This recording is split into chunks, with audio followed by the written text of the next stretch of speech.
presentar a Rafael Rodríguez Ponga porque básicamente soy amigo de Rafael y esto es mucho más importante que el hecho de ser director de una de las casas organizadoras. Sí quiero contarles antes de nada que esta es una iniciativa conjunta de Casa América, de Casa Asia y del Centro Sefarad de Israel, y al mismo tiempo colaboran en ella la Asociación Española de Estudios del Pacífico, el Archivo de la Corona de Aragón y la Delegación del Gobierno en Cataluña. Como consejos prácticos me han pedido que les dé los siguientes, y es que mantengan los micrófonos y las cámaras apagadas, y al mismo tiempo decirles que a lo largo de la presentación de Rafael podrán ustedes entrar en el chat y plantear las preguntas que luego yo las tomaré, digamos, las seleccionaré o agruparé y se las plantearé yo al ponente al finalizar. Cuando entren abajo en enviar a, pongan enviar a Miguel de Lucas, que soy yo, y seré la persona que lea sus preguntas planteadas por escrito.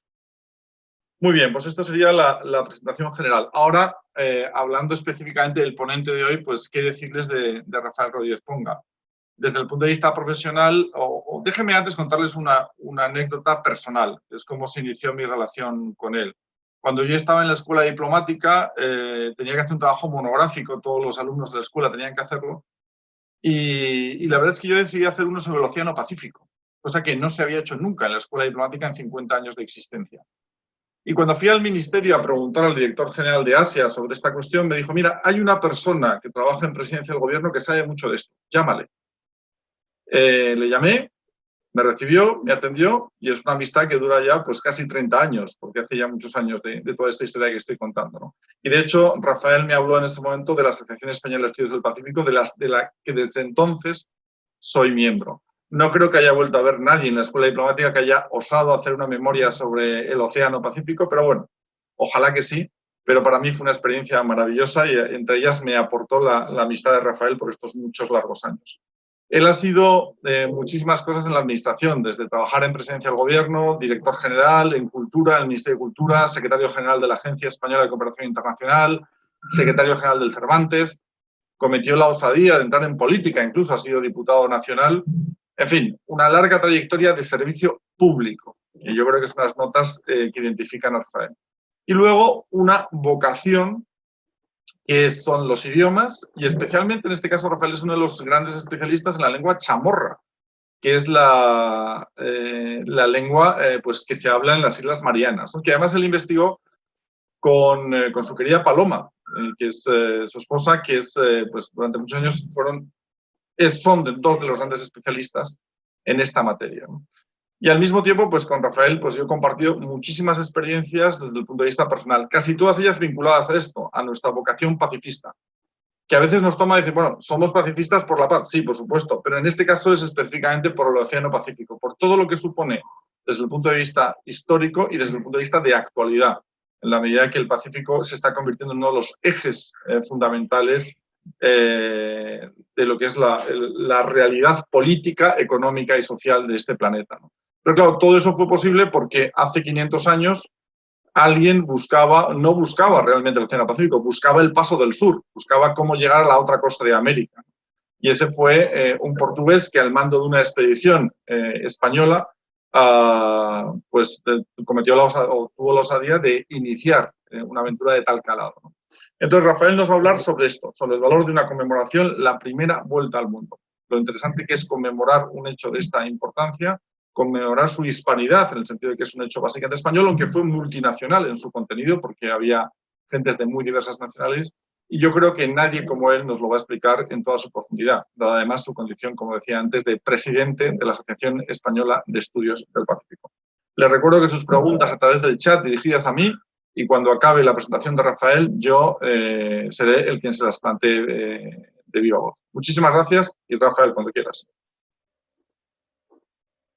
Muchísimas gracias, Miguel. Muchísimas gracias por la presentación tan amable y tan personal, porque efectivamente nos conocemos hace mucho tiempo y agradezco mucho tus palabras, pero agradezco mucho la invitación de Casa Asia, junto con Casa de América, junto con el Centro Sefarad de Israel, para que en nombre de la Asociación Española de Estudios del Pacífico pues pueda intervenir en este ciclo sobre la primera vuelta al mundo. Por supuesto, mi saludo a todos los que han participado en la organización de estas sesiones, de este ciclo, a Javier Parrondo, Carmen Díaz Oreja, Rafael Bueno, Elvira Bodi, Ruth Vera y, por supuesto, mi saludo a todos ustedes, a cada uno de ustedes que estén donde estén, están siguiéndonos esta tarde en esta conferencia que estoy haciendo desde Barcelona. Bueno, voy a hablar sobre el valor de una conmemoración, de la conmemoración de la primera vuelta al mundo. Sin duda, el hecho más importante de la historia de la humanidad. Ya he dado mi valoración, ya casi podía terminar aquí. Pero cuando digo eso, surge la duda de por qué, sin embargo, la relevancia social o política del momento es tan distinta en relación con otras conmemoraciones.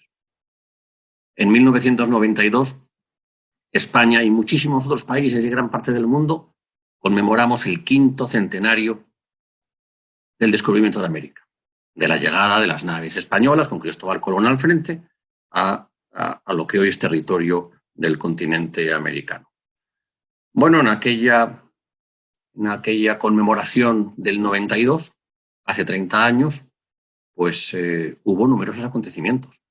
En Barcelona fueron los Juegos Olímpicos, en Sevilla fue la Expo Universal, Madrid fue capital cultural de Europa. Es decir, con motivo del 92, del 5º centenario del 92, de una u otra manera el mundo entero estuvo involucrado. Claro, cada conmemoración consigue involucrar a quien sea, una conmemoración personal o familiar, un aniversario o un cumpleaños, bueno, pues solo afecta a un pequeño o reducido grupo de personas. Una conmemoración muy amplia, como fue la del 92, que además tuvo sus consecuencias políticas por se creó el sistema de cumbres iberoamericanas, que sigue todavía, en fin, en esa conformación de la Comunidad Iberoamericana de Naciones. Después se fueron sucediendo toda una serie de conmemoraciones, de acontecimientos históricos con relevancia cultural, con relevancia académica. Bueno, solo voy a decir algunas que nos pueden interesar ahora, precisamente porque pueden tener alguna cercanía, digamos, ¿no? Como fue en 2003, pues la conmemoración del bicentenario de la expedición filantrópica de la vacuna, que organizó el rey Carlos IV y que tuvo al frente a Francisco Javier de Balmis, cirujano militar, que recorrió el mundo entero vacunando contra la viruela. Gracias a eso, pues se salvaron la vida a millones y millones de súbditos de la corona española en todo el mundo, en España, en América, en Filipinas, y que, bueno, pues representa también uno de las grandes, digamos, hazañas, como su nombre dice, filantrópica. La expedición filantrópica de la vacuna, y hubo un bicentenario hace unos años, en 2003-2004. El 2013 conmemoramos el 5º centenario del descubrimiento del Pacífico por Núñez de Balboa en las costas de Panamá, en la costa meridional, y por eso ese descubrimiento, esas aguas que descubrió, recibieron el nombre de la Mar del Sur, que había llegado desde la costa sur de Panamá. Después llegó el 2016, pues el centenario de la muerte, el 4º centenario de la muerte de Miguel de Cervantes, y vimos también otros aspectos de la proyección universal, de la proyección internacional que tienen las conmemoraciones, en este caso para España y en relación con el mundo. Bueno, y ahora nos encontramos con la conmemoración de la primera vuelta al mundo, que es una hazaña extraordinaria, de unas extraordinarias repercusiones, pero que para poderla valorar adecuadamente tenemos que valorar primero sus hechos, después sus consecuencias y después su dimensión actual. Vamos a ello. En primer lugar, los hechos. Dar la primera vuelta al mundo. Y eso significa que lo que estamos conmemorando ahora es un hecho concreto, es un periodo concreto, no es un hecho, en realidad no es un hecho en sí mismo, es un periodo concreto de la historia que dura varios años, que duró varios años, la primera vuelta al mundo, y eso es lo que ahora recordamos también en este periodo amplio de tiempo en el que estamos recordando, no solo en un día o en una fecha concreta, estamos recordando que fue esa primera vuelta al mundo. Bueno, todo empezó cuando en Valladolid el rey Carlos I y Fernando de Magallanes firmaron las famosas capitulaciones de Valladolid, digamos, una especie pues de, no sé cómo decirlo, de acuerdo, de convenio, que regulaba cómo se iba a hacer esta expedición y cómo se iba a llevar a cabo. Y esta expedición, esta primera vuelta al mundo, estos 3 años de trabajo que hicieron ellos, esto tiene algunos rasgos característicos que la hacen muy especial. En primer lugar, era una expedición internacional. Eso es muy importante. Es muy importante porque los que iban ahí no eran todos de la misma zona, del mismo país o de la misma lengua. Era una tripulación internacional. Bueno, para empezar, los 2 firmantes ya eran internacionales. ¿Por qué? Por un lado, el rey Carlos I de España y después V de Alemania. Bueno, pues efectivamente era rey de Castilla y León, rey de Aragón, de Navarra, pero él era belga de origen, belga de nacimiento, cuya lengua habitual era el francés. Cuando llegó a España, pues sí se convirtió en nuestro rey, por lo tanto, pues fue asumido como tal. Y Magallanes era portugués de origen, portugués de nacimiento, pero de la misma forma que en cuanto uno pasó a ser rey de España, en ese momento pasó a ser español, Magallanes, desde el momento en que firmó y aceptó tener un alto cargo de la administración española, pues digamos que siendo portugués de origen, pasó a ser español y por tanto en ese momento súbdito de nuestro rey. Pero lo interesante es que allí iban españoles de orígenes muy diversos, claro, ya lo iban castellanos, andaluces, gallegos, vascos, aragoneses, en fin. Y además había portugueses, alemanes, franceses, ingleses, irlandeses. Es que también había hasta de Malasia y de Malasia o Indonesia y de la India. Es decir, era una expedición verdaderamente internacional. Una expedición compuesta por personas de muchos orígenes a los que les unía pues esa ilusión, esa aventura de buscar un camino nuevo para ir a esas islas remotas, a ver si encontraban lo que querían encontrar. Es verdad que inicialmente la idea no era dar la primera vuelta al mundo, aunque lo hicieron.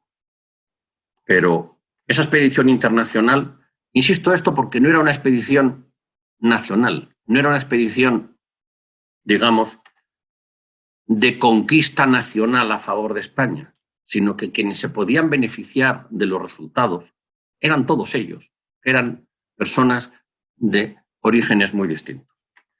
Pero en segundo lugar, siendo internacional en su composición, era una expedición española. Era una expedición, es decir, todos, en cuanto antes de embarcarse, juraron lealtad al rey de España, al rey Carlos. Todos, por tanto, formaban parte de una expedición que reconocían como española. Y en ese sentido, por eso la expedición salió de España, volvió a España y digamos que contribuye, por tanto, a resaltar las aportaciones que desde España se han hecho a la historia universal. Quiero destacar también que era una expedición marítima. Esto es importante, parece una obviedad, pero no lo es, porque Marco Polo intentó llegar muy lejos y llegó lejísimos por tierra, pero vio que en el planeta Tierra la tierra es mucho más limitada que el mar. En el planeta Tierra hay más mar que tierra y lo que nos conecta es el mar. Lo que de verdad nos conecta y lo que nos permite dar la vuelta a todo el mundo, lo que nos permite dar la vuelta al globo es el mar. Por tanto, destacar el aspecto marítimo, náutico, la navegación, pues creo que es importante porque refleja además que eran unos magníficos marineros.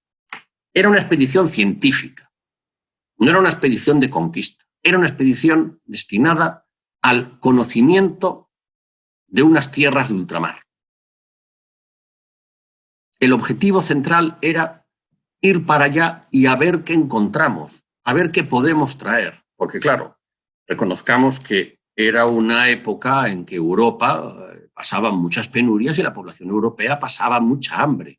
Y por tanto, buscar esas fuentes de alimentación, esas especias que servían no solo para la alimentación, sino también para la medicación. Es decir, tenían también una finalidad, digamos, saludable, ¿no? Pues era fundamental para la población. Por lo tanto, la expedición, y lo podemos ver en el libro, en la crónica de Pigafetta, de Antonio Pigafetta, que escribió su crónica de este primer viaje alrededor de la Tierra, alrededor del mundo, pues aquí nos refleja, nos ofrece muchísimos datos sobre el conocimiento de la Tierra. Pero los demás que escribieron, Francisco Albo, que escribió también todos sus registros diarios sobre el viaje, y nos ofrecen una cantidad de datos sobre el conocimiento del planeta, la medición del planeta, conocimientos geográficos, antropológicos, biológicos, conocimientos sobre los animales y las plantas que había, conocimientos sociales y lingüísticos, culturales, sobre las personas que habitaban cada una de las zonas del mundo. Es una expedición científica.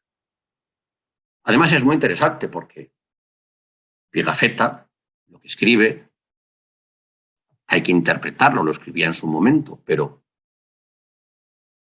está basado en una voluntad de decir la verdad. Seguro que más de uno al leerlo pensó, este italiano, qué cosas más raras ha escrito, que dice que... Pero hoy, 5 siglos después, uno lo ve y uno puede seguir perfectamente la narración con respecto a lo que vemos hoy en el mundo. Y era una expedición comercial. Sí, claro, había una finalidad comercial también. Es decir, quienes habían invertido en esta expedición o los propios interesados, bueno, pues tampoco querían arruinarse, querían sobrevivir después. Y efectivamente, digo, pues en una Europa que tenía muchas penurias, bueno, pues conseguir llegar a las Islas de las Especias, conseguir llegar a ese lejano oriente, bueno, pues era algo importante y por tanto ese contenido comercial de la expedición, bueno, pues también hay que destacar. Bueno, todos estos son los aspectos que podemos decir en relación con los hechos. Es decir, ¿qué era aquello? ¿Qué era? Bueno, pues ahora viene la segunda parte. Es decir, ¿y cuáles fueron sus consecuencias? Porque lo interesante es que los propios protagonistas eran conscientes de las consecuencias que tuvo su viaje. Cuando Juan Sebastián Elcano y su pequeño grupo deciden volver a España cruzando el Océano Índico, están tomando una decisión clave y saben lo que hacen. Aunque esa no fuera su voluntad inicial cuando salieron, cuando se firmaron las capitulaciones de Valladolid. Pero ellos sabían que la Tierra era redonda o confiaban en saber que la Tierra era redonda, como mucha gente desde tiempo atrás ya venía predicando, aunque es verdad que estaban pues, las otras teorías de si la Tierra era plana o si era redonda pero no esférica, sino simplemente era un plato redondo, pero no era esférica. En fin, ellos sí confiaban y sabían, como tantos otros, que la Tierra era esférica y que por tanto se le podía dar la vuelta, se podía viajar alrededor. Cuando tomaron esa decisión arriesgada, sabían lo que eso significaba. Porque los de la otra nave, los de la nao Trinidad, intentaron volver por el otro lado, por el Océano Pacífico, tropezaron con las corrientes y demás, y los vientos, y no pudieron. Los de la nao Victoria tomaron una decisión arriesgada, pero con éxito. Y después, cuando llegaron finalmente a España, y consta por los interrogatorios, consta por la documentación, y desde luego consta por la propia crónica de Pigafetta, pero también por las palabras que han quedado de Juan Sebastián Elcano y de los demás. Ellos eran perfectamente conscientes, sabían que habían dado la vuelta al mundo. Es posible que mucha gente no les creyera. Es posible que durante mucho tiempo muchísima gente no les creyera. Quizás por eso la propia crónica de Pigafetta y otros muchos escritos tardaron muchísimo tiempo en publicarse, porque para mucha gente era algo inverosímil, era algo increíble. Entonces, esa percepción que ahora podemos ver de que ellos sí sabían lo que habían hecho, me parece muy importante. Ellos sabían las consecuencias que tenía. Ellos sabían que habían abierto caminos para las relaciones entre todos los pueblos del mundo. Ellos sabían que habían descubierto una forma de estar en contacto todos los países, todos los pueblos del mundo. Y sabían que además que esa información podía tener unas repercusiones inmediatas, no solo para los españoles, sino para todos los demás. Fíjense que Pigafetta, que es el que escribió, como digo, la crónica del viaje, era italiano y cuando la escribe para el rey de Francia. Es muy interesante esto. Es decir, el conocimiento no queda circunscrito, no es un conocimiento que quede limitado y reducido simplemente a un pequeño grupo de españoles que lo quiere para sí. Enseguida el conocimiento se pudo extender. Otra cosa es que les creyeran o no les creyeran, o les hicieran más caso o menos caso. Pero gracias a que quedan estos documentos, podemos saber lo que pasó entonces.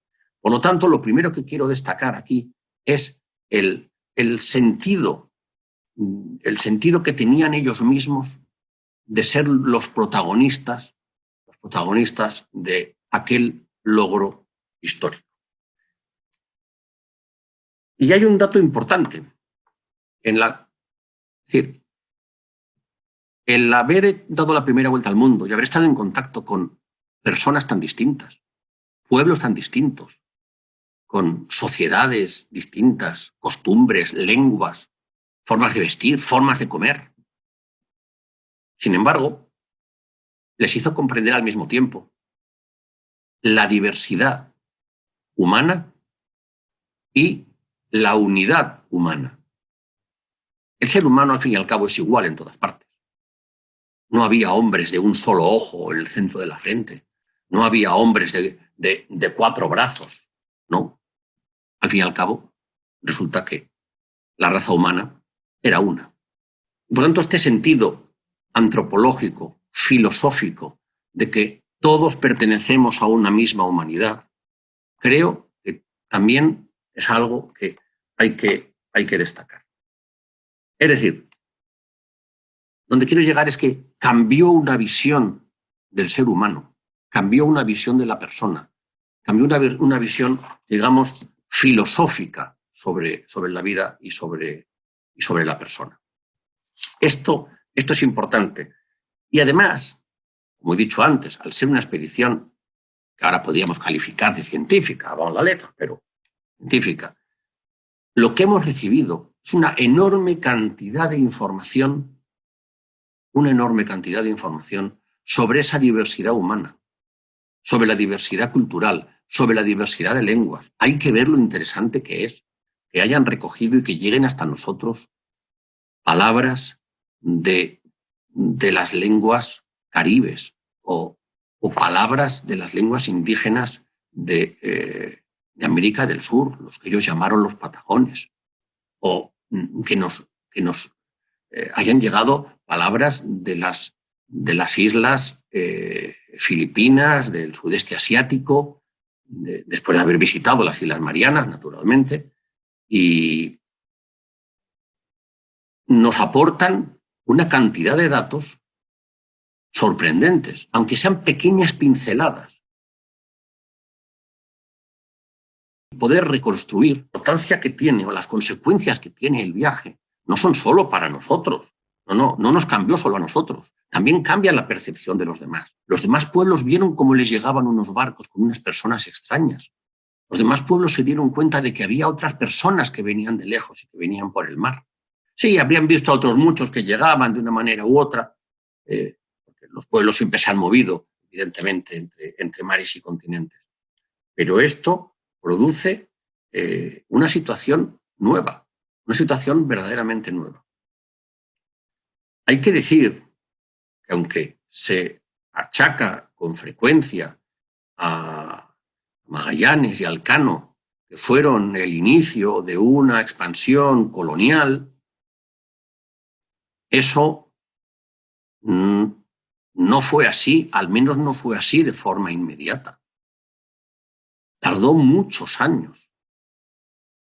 Tardó muchos años, tardó 2 generaciones en que eso plasmara en una idea política. Cuando volvieron a España Elcano y los suyos, nadie le dio una interpretación política. Nadie pensó, estar no sé qué y no sé cuántos y ampliar nuestro territorio y nuestra influencia en el mundo. No. Eso surgió mucho después. Pero, ya digo, o sea, 2 generaciones después. Es decir, esta expedición no tuvo esa parte que algunos quieren ver o que algunos le achacan.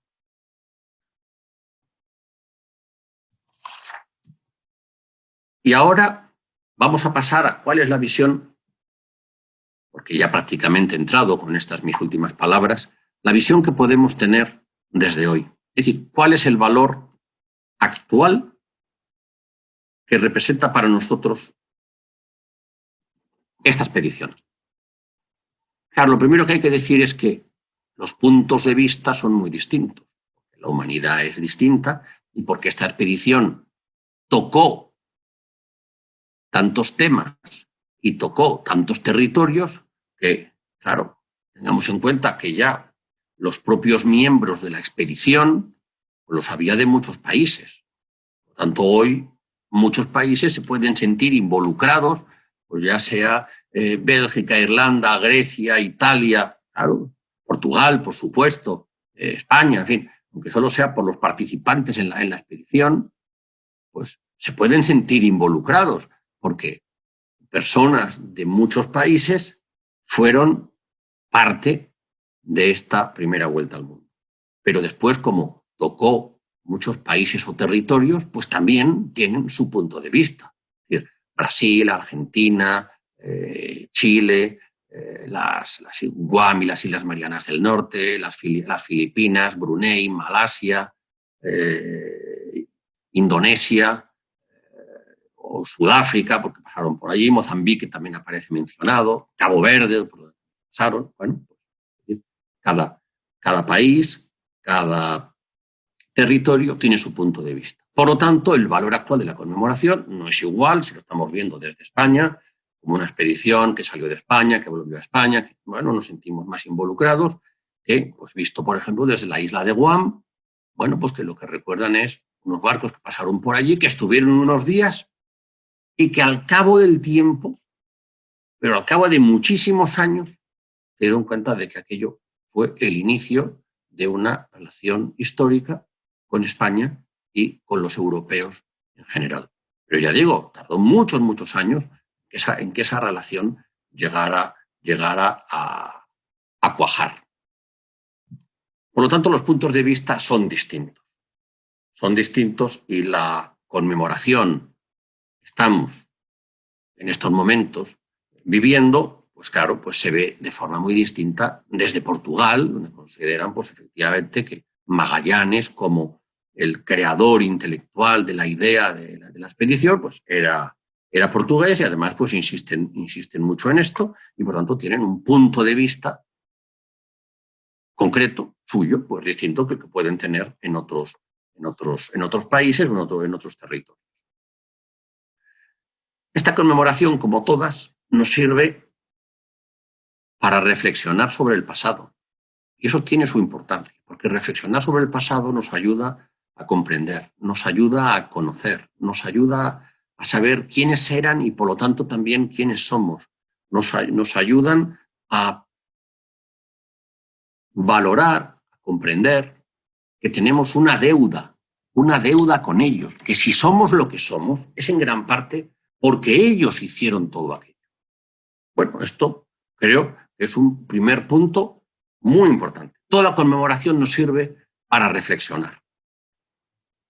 Nos puede servir también para, a partir de esa reflexión, sabiendo lo que somos y por qué hemos llegado a donde estamos, tener una proyección hacia el futuro. Entonces, pensar, bueno, si esto sucedió y ahora estamos así, ¿qué es lo que podemos hacer a partir de ahora? Por lo tanto, una conmemoración tiene también pues, ese aspecto importante de proyección hacia el futuro.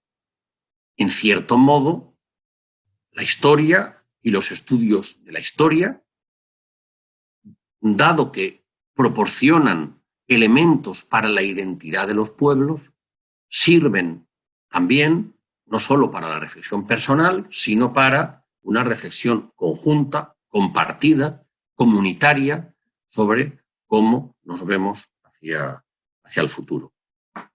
Otro aspecto importante de todas las conmemoraciones, pero en concreto de esta, es que sirve de llamamiento para hacer numerosas actividades, encuentros, estudios, desde distintos puntos de vista. Como, por ejemplo, esta misma conferencia de esta tarde, que agradezco mucho, ya digo, a los organizadores, a Casa Asia, a Casa de América, Centro Sefarad de Israel y a los demás que participan con nosotros en esta organización. Claro, tengo que mencionar especialmente a la Asociación Española de Estudios del Pacífico, porque llevamos años pensando en esta conmemoración, poniendo nuestro granito de arena. ¿Por qué? Bueno, pues porque la primera vuelta al mundo significó también la primera vez que alguien que sepamos y que haya quedado por escrito y perfectamente narrado y descrito, que sepamos que recorrió el Océano Pacífico de punta a punta. Recorrió el Océano Pacífico desde lo que se llama Estrecho de Magallanes, en América del Sur, precisamente porque pasaron por allí. Entraron en el Océano Pacífico y el nombre también se lo debemos a él. Y después vieron algunas islas, llegaron a la isla de Guam, a las Islas Marianas y después a las Filipinas. Por lo tanto, no se trata solo de la primera vuelta al mundo, sino de la primera navegación por el Pacífico. Es interesante que años después, en una siguiente expedición, Juan Sebastián Elcano murió en alta mar en el Pacífico. Y no fue enterrado, sino que su cadáver fue tirado al agua y, por tanto, quien estaba en aquella expedición, quien logró la primera vuelta al mundo y también como piloto, pues recorrió el Pacífico de punta a punta, acabó sus días precisamente en las profundas aguas del Pacífico. Bueno, pues la Asociación Estudios del Pacífico pues celebra cada año, como Día del Pacífico, el 6 de marzo, porque es la fecha que conmemora la llegada el 6 de marzo de 1521 de esta expedición a las Islas Marianas, en lo que fue el primer encuentro histórico entre europeos e isleños de Oceanía. Los de Asia luego se los encontrarían, pero ahora me refiero a las Islas Marianas como parte de Oceanía, de lo que entendemos geográficamente como Oceanía en todos sus sentidos. Ese fue el primer encuentro. Claro, esta conmemoración pues, da ocasión pues, para crear pues, actividades diversas. Quiero destacar también pues, la cátedra CEU Elcano, la Cátedra Internacional CEU Elcano Primera Vuelta al Mundo, en la que participan ya todo un conjunto de universidades de varios países. Y quiero destacar también, desde el punto de vista político, que en España pues, se creó y está funcionando una comisión nacional para la conmemoración de la expedición de Magallanes y Elcano de la primera vuelta al mundo. Es decir, hay repercusiones pues, culturales, ha habido exposiciones, ha habido publicaciones, hay unas repercusiones académicas, intelectuales, de investigación, hay repercusión social, política y religiosa. Fíjese que muchos lo que prefieren conmemorar, pienso ahora en el caso de Filipinas en concreto, prefieren conmemorar los 500 años de la llegada del cristianismo a Filipinas, los 500 años de la primera misa en Filipinas. Entonces, esto ayuda pues, a que personas pues, como el historiador Carlos Madrid y como otros muchos pues, hayan dedicado su tiempo pues, a estudiar, a saber exactamente dónde desembarcaron, dónde llegaron, dónde se pudo celebrar la primera misa, en qué monte esa primera cruz, para que los siguientes que llegaran pudieran verla.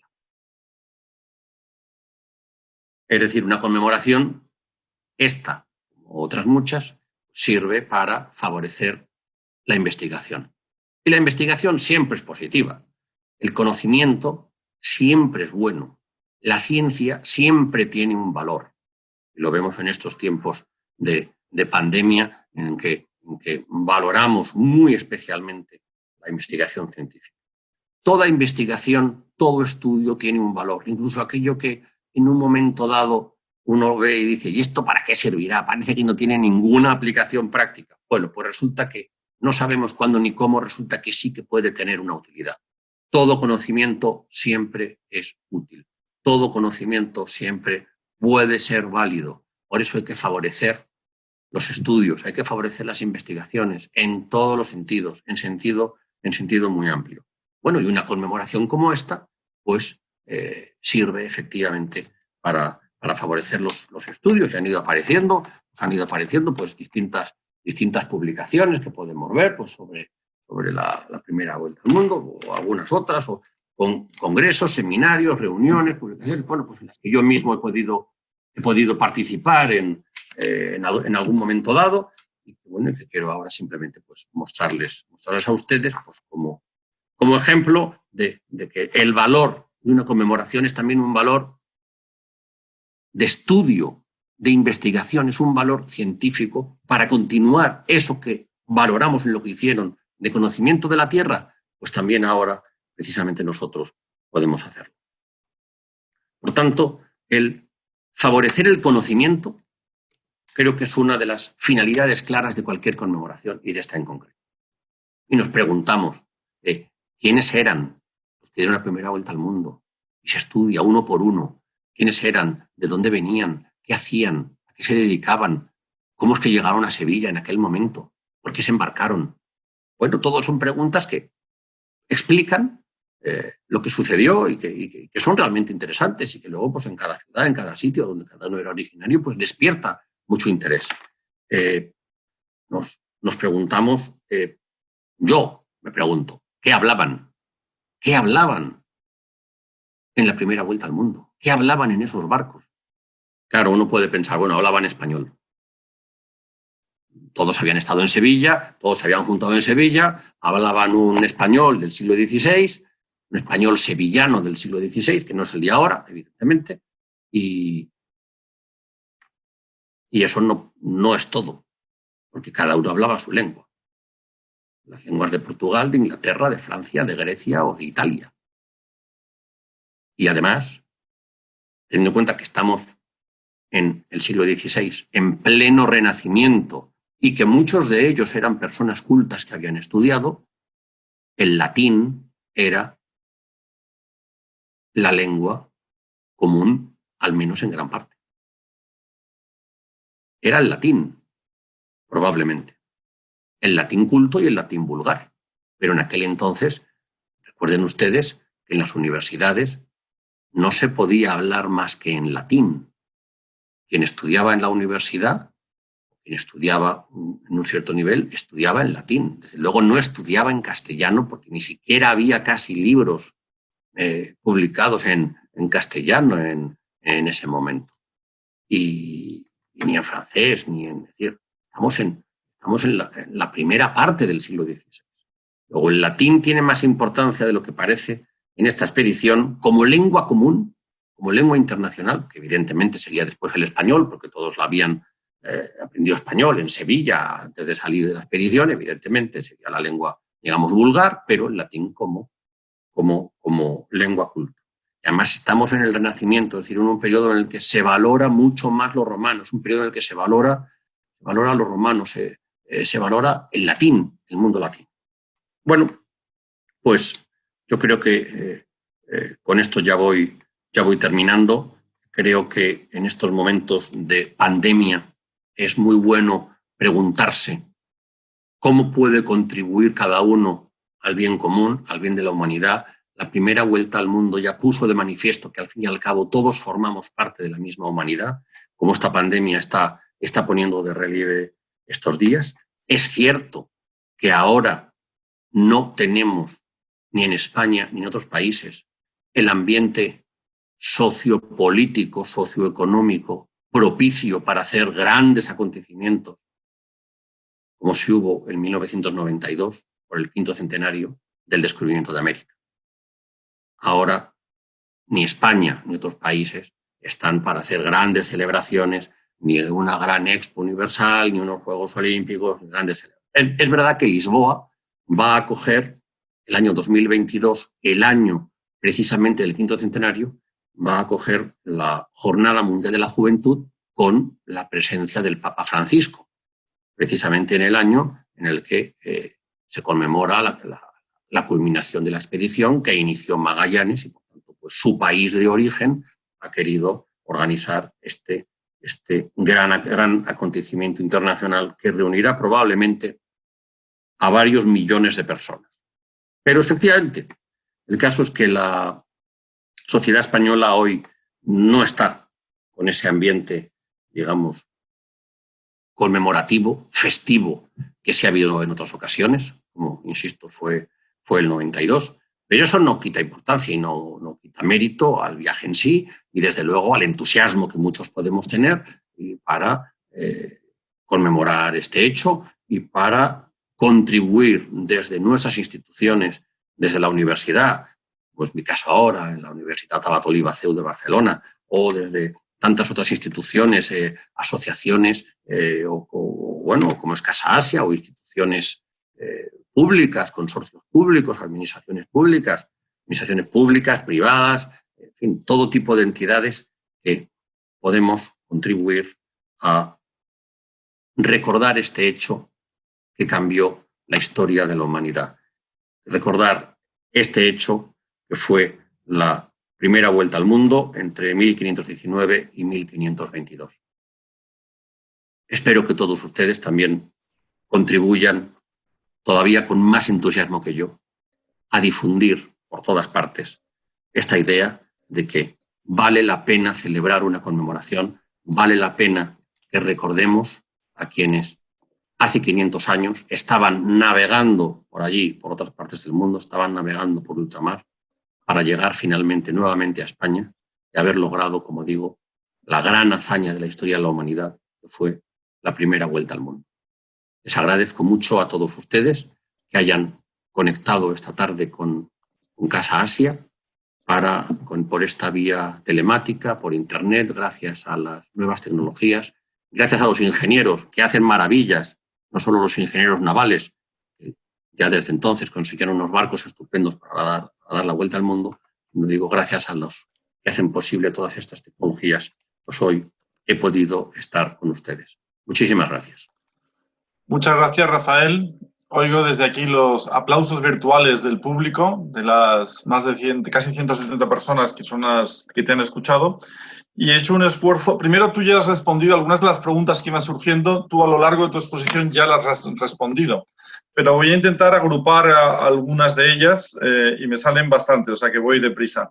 La primera es, has hablado de esta expedición que evidentemente circunnavegó el globo por primera vez, pero hay una pregunta que yo creo que tú sabes por dónde va, que es ¿quién fue realmente el primer individuo, persona individual, que dio la vuelta al mundo? Fue un miembro de esta expedición, evidentemente, pero ¿quién? ¿Se puede significar en alguien? A ver, pues la verdad es que, hay quien defiende que fue Magallanes, pero Magallanes realmente no llegó a dar la primera vuelta al mundo. Hay quien defiende que fue el intérprete que llevaba a Magallanes desde Malaca y que salió también desde Sevilla, porque Magallanes ya había estado por aquella parte del mundo, ya había estado en el sudeste asiático y, por tanto, pues este intérprete, este esclavo, este hombre que ayudaba a Magallanes, pues dicen el que dio la primera vuelta al mundo, pero realmente tampoco, porque tanto Magallanes como otros muchos, pues murieron o desaparecieron en Mactán, en la isla de Mactán, en Filipinas. Y realmente tampoco llegaron a dar la primera vuelta al mundo. Entonces, esa hipótesis de que fuera Enrique de Malaca el primero, pues tampoco queda nada claro. Lo que sí queda claro es que el Cano, en ese grupo de los 18 que volvieron a Sevilla en 1522, eso sí, Quizás no hay una sola persona, hay ese pequeño grupo de hombres que llegaron, y que por cierto también era un grupo variado, porque ahí había españoles, pero había italianos, había un alemán, había griegos. No solo fue una expedición internacional cuando salieron, también una expedición internacional cuando regresaron. Muy bien. Preguntas así como muy concretas, que es, primero, ¿cómo fue la intendencia dentro de la expedición? ¿Cómo fue la cuestión de la salud, de las enfermedades, la posible aparición del escorbuto? Y una pregunta muy concreta, cuya respuesta imagino, pero dime tú, que es, ¿había alguna mujer en la expedición? Bueno, de cómo fue la intendencia o las cuestiones de salud, eso sí quedarían para hacer toda... Eso es otra conferencia, eso da para hacer otra investigación. Es verdad que los temas de salud se pueden estudiar muy bien, es muy interesante, es un aspecto que hoy, claro, hoy resaltamos más todavía y, en fin, siguiendo la crónica de Pigafetta y otros documentos, pues sería verdaderamente interesante. No tengo yo más datos más que lo que puedo haber leído, pero es una parcela que no he estudiado. En cuanto a lo de si había alguna mujer, que yo sepa, no había ninguna. Las mujeres son mucho más sensatas, por lo tanto, ninguna que yo sepa se embarcó, ni siquiera lo pidió. Nadie. Piensen que era una verdadera insensatez meterse en esos barcos, que nadie sabía dónde iban, que nadie sabía, decir, que lo más probable, como sucedió, es que la mayoría morirían por el camino y no, la verdad es que no, que yo sepa, no consta que hubiera ninguna mujer. Son mucho más sensatas. Sí, bien. Otra pregunta aplicada casi al derecho internacional de la época.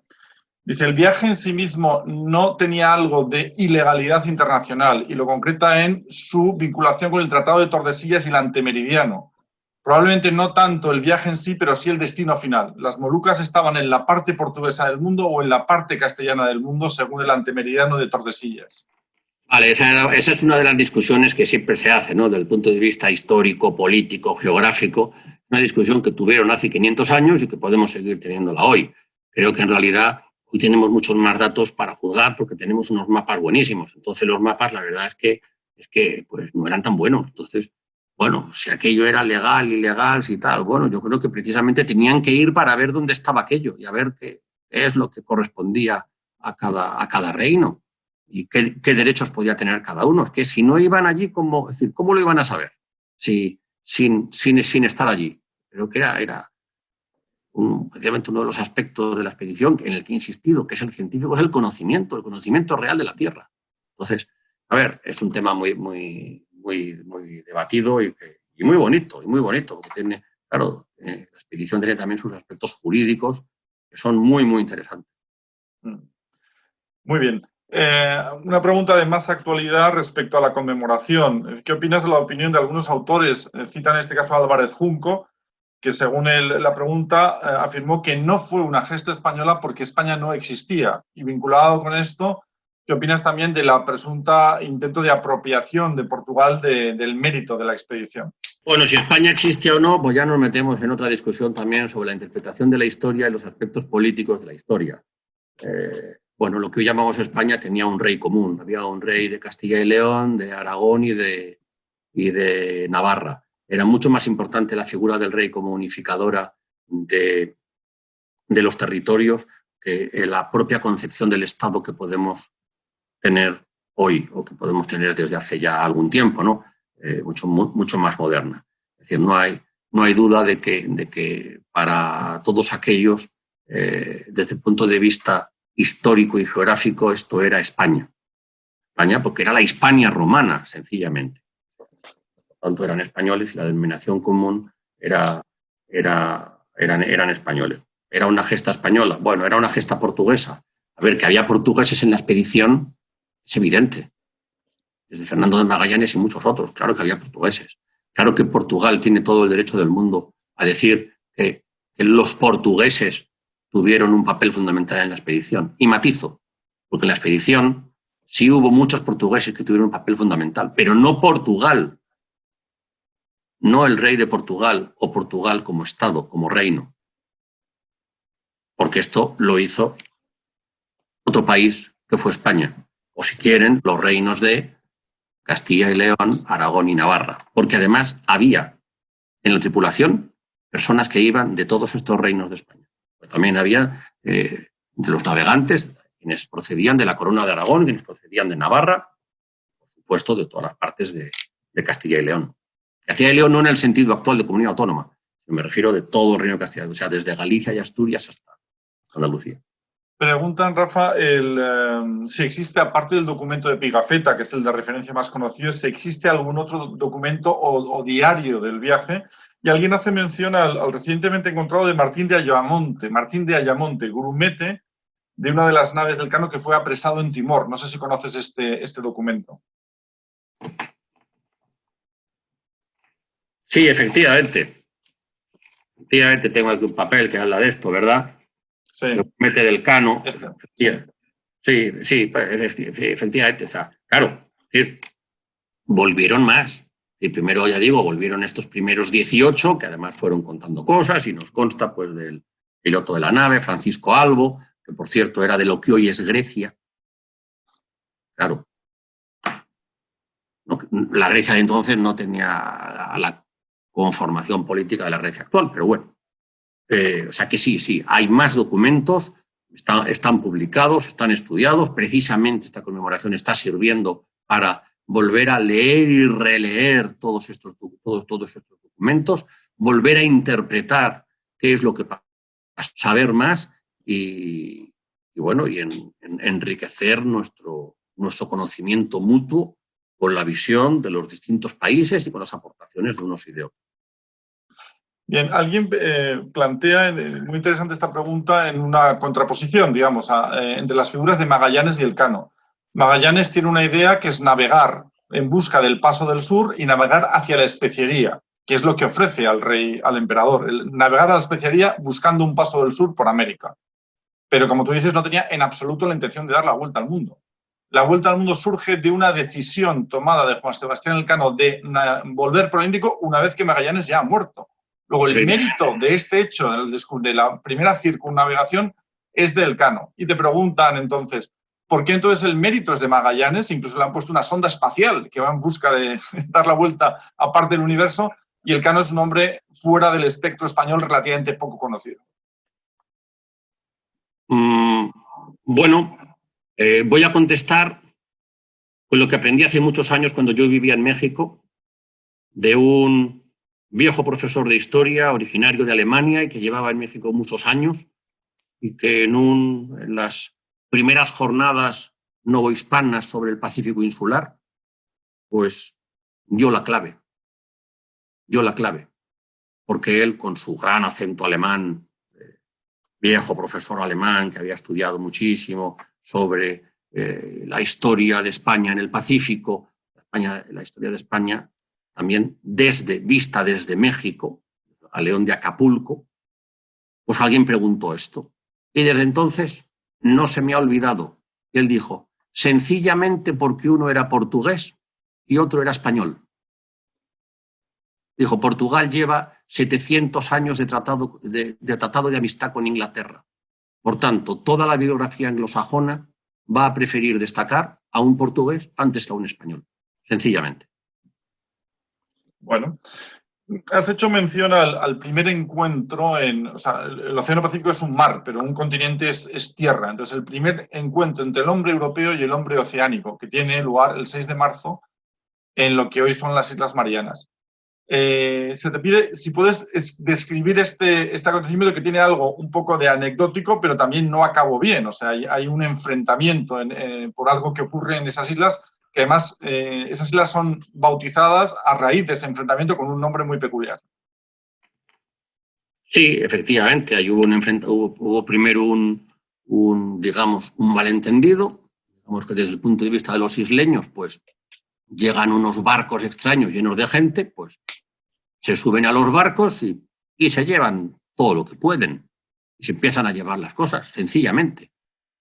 Claro, probablemente hay parte digamos, de la mala interpretación, es que los europeos, claro, al llegar a la isla lo que hacen es comer, es habituallarse, es buscar sus fuentes de alimentación. Entonces, digamos que sería una especie de toma y daca. Bueno, pues tú estás aquí bebiendo y comiendo en mi isla, pues yo me llevo las cosas que tú has traído por aquí. Bueno, eso efectivamente dio lugar a esa situación, a ese malentendido, a que pues, hubiera ahí algunos disparos y algunos muertos, en una situación pues, verdaderamente triste, verdaderamente lamentable, y a esa denominación de Islas de los Ladrones. Pero aquí tengo que matizar una cosa muy importante. Nunca he encontrado ningún documento en el que a los habitantes de las Islas Marianas se les llamara ladrones. Nunca. Cuando los documentos hablan de las Islas de los Ladrones, se refieren a las islas en las que sucedió aquella anécdota de que hubo unos ladrones que se llevaron algo, se llevaron esa barquita y tal de la nave de Magallanes. Nunca los habitantes fueron llamados ladrones. Desde muy pronto fueron llamados chamorros. Desde 1565 fueron llamados chamorros. Las islas seguían teniendo ese nombre, pero era como una mera anécdota. Es más, si miramos lo que dicen las crónicas de lo que significaba la palabra chamorro, originariamente, quería decir amigo. Y por lo tanto, cuando los españoles les llamaron chamorros, les estaban llamando amigos. Es decir, aunque efectivamente, y gran parte de los mapas todavía hoy siguen poniendo Islas de los Ladrones, Ladrone Islands, pero se refiere solo a una isla en la que había un pequeño grupo, pues que, bueno, que dio lugar a aquello, simplemente pues para acordarse. Aquella es la isla donde le robaron esto a aquel, nada más. Los habitantes nunca fueron llamados ladrones. Pero precisión necesaria. Sí. Vamos a por una última pregunta que sería, dado ese carácter multinacional de la expedición, en el sentido de personas de muchas nacionalidades, culturas y lenguas, y a la financiación pública y privada, ¿consideras que puede ser una empresa de globalización, un ejemplo de algo que nos lleva a la globalización actual? Bueno, pues sí, desde el punto de vista geográfico, la primera vuelta al mundo, pues evidentemente contribuyó a la globalización, evidentemente. Desde la primera vuelta al mundo, pues claro, pues la globalización es lo que es, ¿no? Evidentemente. Y la colaboración público-privada, pues existió. Es decir, ya estaba inventado mucho tiempo antes de que ahora hablemos de ello, ¿no? En fin, podemos teorizar sobre cómo era entonces lo público y cómo era entonces lo privado. Pero bueno, para eso es importante estudiar y lo bonito es que en los estudios que hacemos desde distintas disciplinas, bueno, pues tengamos estos encuentros multidisciplinares. Evidentemente hay un hilo conductor que es la historia, pero ni mucho menos todos los que estudiamos el Pacífico y las culturas del Pacífico y lo que pasó en la primera vuelta al mundo somos historiadores. Claro que hay muchos historiadores, que hay muchos tipos de historiadores también, y con puntos de vista y con criterios y con opiniones distintas o interpretaciones distintas.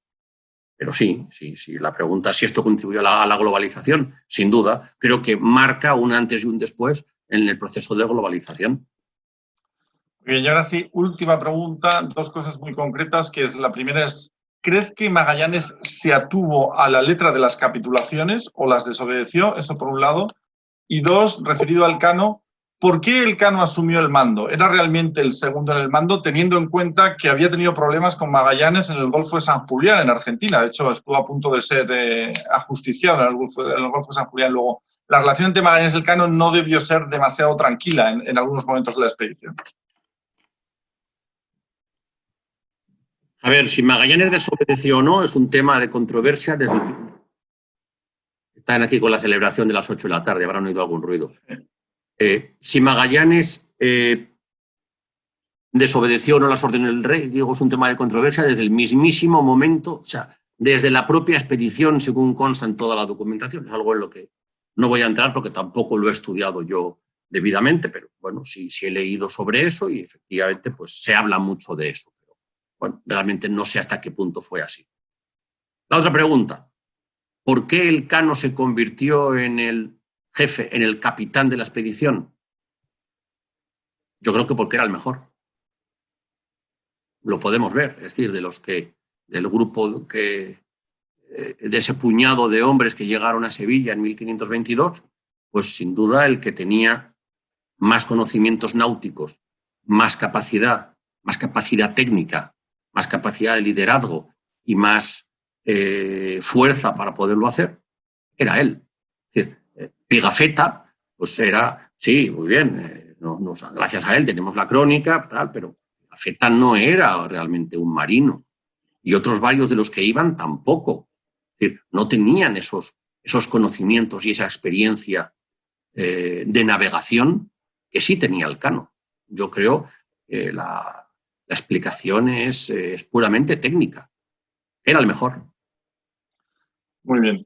Por eso recibió su escudo y su escudo de armas, ¿no? Donde ponía Primus Circumdedisti Me.